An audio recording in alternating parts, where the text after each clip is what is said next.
Joining us now, speaking of bringing the action right to you, is Gene Rossi. Now, you're probably saying to me, who is Gene Rossi?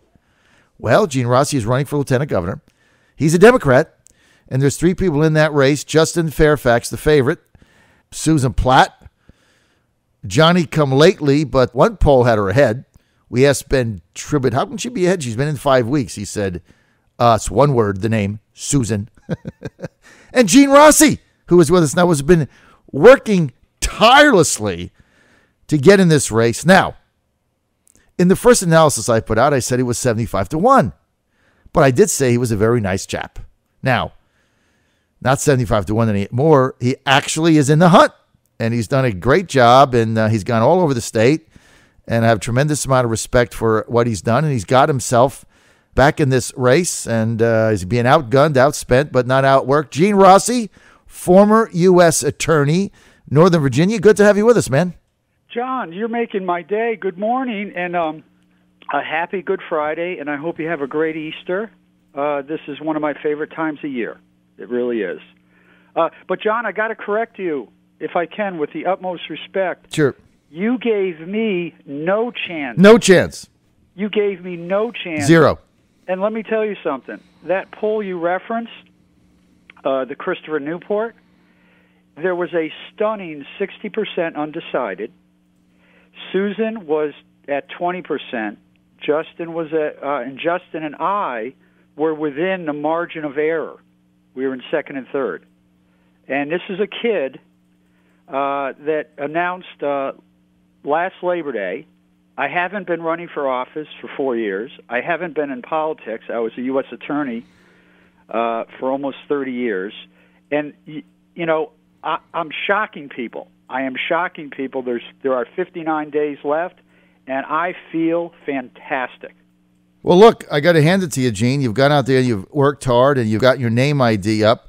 You know, when we looked at that poll, basically, there were two shockers. One was that Fairfax was not ahead big, which I thought he would be. And although you can dispute who's going to vote in it, look, all the polls, you can argue any of them, but they do say something. So that was a shocker to me. I do agree. A huge shocker, because I thought he would be, 35% range. And the fact that you were like right within his margin of error, right there. Yes. And I had written you off for roadkill, basically. So I'm now changing that, and you're not 75-1. You're like 12-1. I mean, you got a shot in this race, Gene, just as good as anybody, because nobody's taken off. John, have you read the book Seabiscuit? Yes. Okay, I am sitting back, and I love my position. Let the war admirals get ahead of me. Yes. But when it comes around that final turn, mid-May to June 13th, I am going to shock people, and I feel incredibly positive about where I am. When I go to debates, and I've debated Susan and Justin a few times, when I go to events and debates, I can't tell you how many people come up to me and they say, I'm mad at you. And I say, well, why are you mad at you? Why are you mad? And they will say, because I came here thinking I was going to support Justin or Susan, and now I really like you, and I'm completely undecided. Mm-hmm. That is music to my ears. Mm-hmm. All right, now let's talk about your financial wherewithal. And I know money's not everything, right? We all know that. Trump proved that. Many others did. Money isn't everything. You can get outspent and still win, but you have to have enough money to get your message out and be competitive. Fundraising, I mean, are you going to have enough money in order to compete in this race in the final month? Answer is a categorical yes. How? I will have enough money to get my message out, and if I get my message out, I am going to win. That's a given. Well, look, I think I have said from the beginning that I thought Justin was the overwhelming favorite in this race. I also believed Eileen didn't get in because Eileen didn't think she could beat him. And he's been running a very long time, right? Yes. And so when I saw that poll, I was shocked because I thought his numbers should have been higher. I don't care what poll it is, his numbers should have been higher. He's raised a lot of money. He's run a long time. He's a good guy.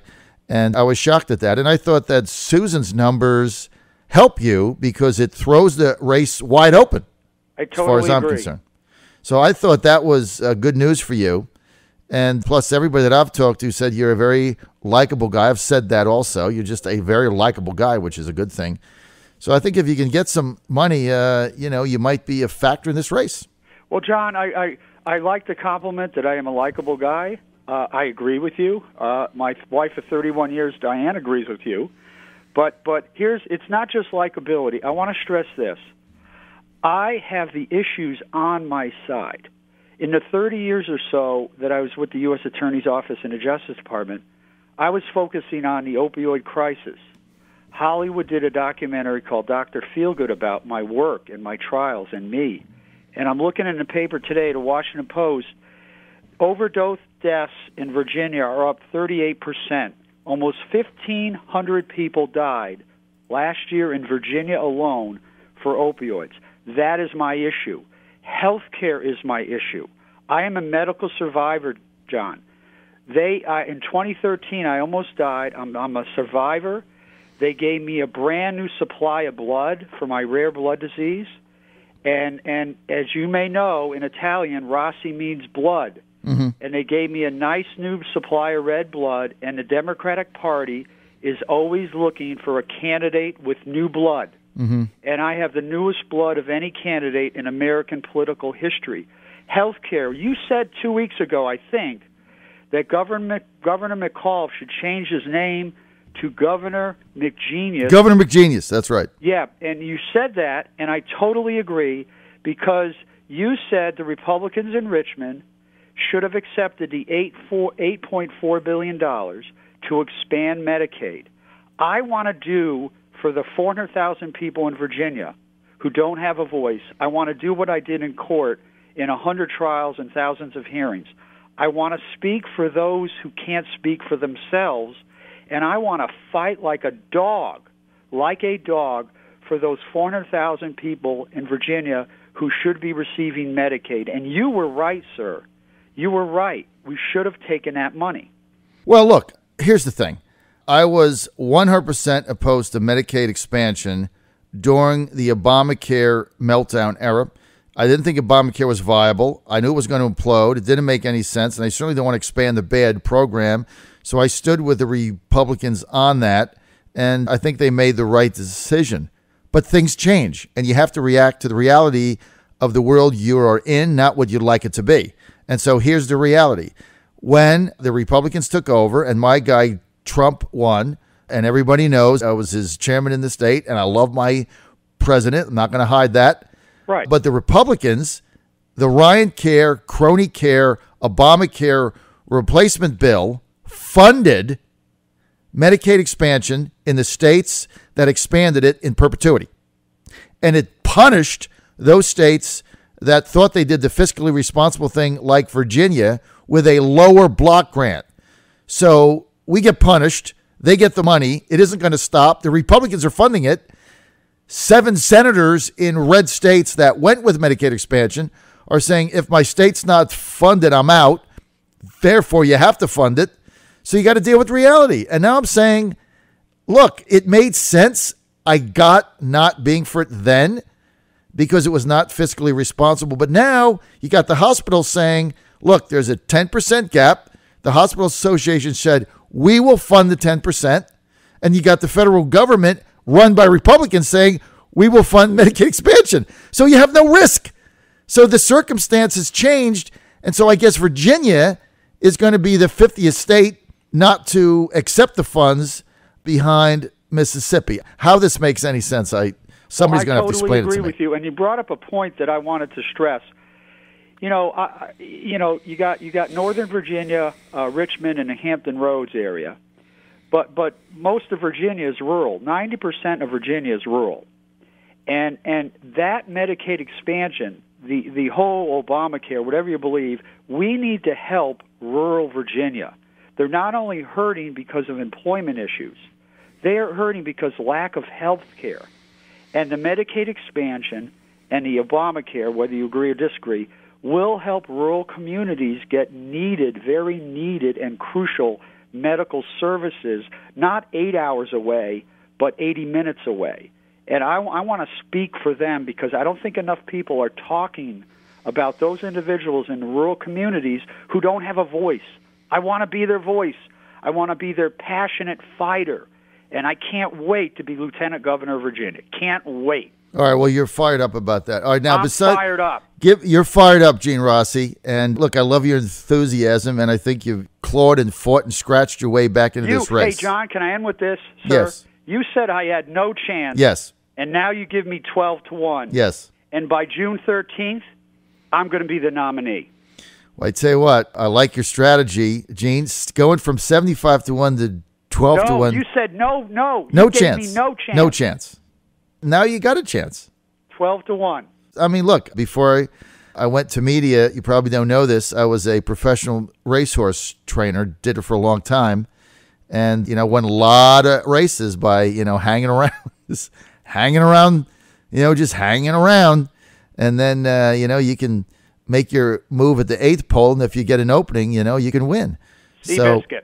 That's right. So give me some, Gene Rossi, give me a couple of positions that you have that are different from Fairfax and Platte. Well, I don't read their position papers every day, but I can sense this. When it comes to the opioid crisis, I think my expertise, I worked on this issue a lot for 15 years in the U.S. Attorney's Office. I think my position is more expansive and more detailed. We need a three-legged stool approach to this. Prevention, enforcement, and rehabilitation to address the opioid crisis. We need to educate people about the risks. We need to prosecute those who are really bad at selling drugs, both medical professionals and drug dealers. And rehabilitation. Addiction is a disease, and mass incarceration is not the cure. I think my policy is a little more detailed. Also, one of the issues that I'm very passionate about is public education. And Tim Kaine came out with a bill, I think, this week, and I totally agree with it, where he's trying to recruit more teachers for rural areas of Virginia because there is a shortage. That is a big issue for me. I think teachers, public teachers, are overworked, they're underpaid, and they don't get our respect, and they should not have to buy supplies at Labor Day to help teach their kids. The other thing that I think differentiates me from all the others, from all my two opponents, is I worked for a governor in the 1980s. I worked for 7 years as a Washington representative for a governor. I have worked with lieutenant governors at the federal level. I know how a governor's office works. And I had the honor and distinction of working with the offices of Governor Robb, the offices of Jerry Beliles. So I have a deep knowledge of how the political process works at a state capital. The last thing I want to say is I worked in a family lumber business for 15 years. I was raised by a single mom, and my dad had died when I was 10. He was an orphan when he was 15, but he started a business with 30 employees, and when he died, I ran a business with my 3 older brothers with the spiritual support of my single mom. I have a lot of business experience that I want to take to the position of lieutenant governor. So those are things that really differentiate me.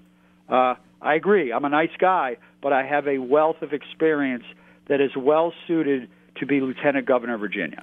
This is the John Fredericks Show across America. We're with Gene Rossi, one of 3 candidates for Lieutenant Governor in Virginia, Democrat. That'll be decided in a June 13th primary. Plurality wins. Don't have a runoff. Don't have to get over 50%. You can vote in either primary, non-binding. After that, you can do whatever you want. That'll be decided again Tuesday, June 13th. Gene, let's get to some. I got about 3-4 minutes here. Let's get some quick policy questions. Number 1, Dominion Power rate deal. Senator Wagner saying, hey, good deal. Rates are down. No reason to change it. Chap Peterson, others saying, no, wait a minute. That was based on the Clean Power Plan. That's gone. Trump squashed it. We need to get back to the table, renege the deal, change it. What say you? I agree with Chap Peterson. Atlantic Coast Pipeline. Gene, I know you like jobs. Thousands of great paying jobs now and then when the pipeline comes in. Manufacturing plants can come to Virginia, tap into the natural gas. Well, what say you? I am against the pipeline and I am against fracking. And I want to do a shout out. If you want more information on my issues, go to GeneRossi.com, GeneRossi.com. Okay, Gene, a couple other big issues that are likely to come up in the 2018 General Assembly. Ed Gillespie got a 50-50 chance of being governor. You might be lieutenant governor when he's governor. Could happen. He's called for an across-the-board 10% tax cut, saying Virginians are overtaxed. Says it'll save a working family of four in Virginia an average of $1,300 annually. Gene, that's $100 a month, man. There's a lot of working people in this state. $100 a month, that's a big deal. What say you?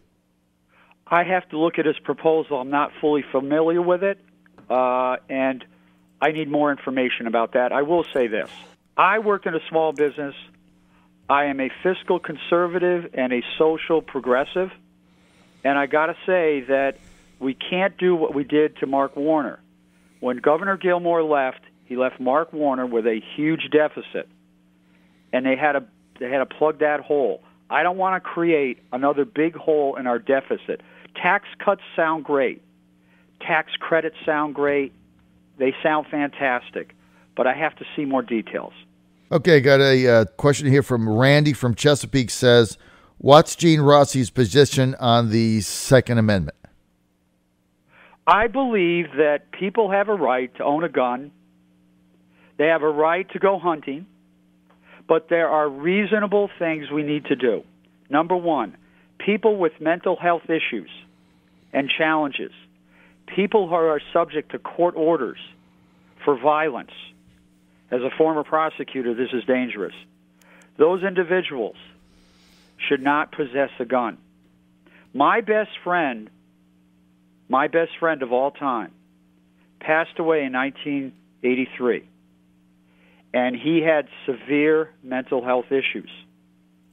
And he had a rifle at his home, and he shouldn't have had that rifle.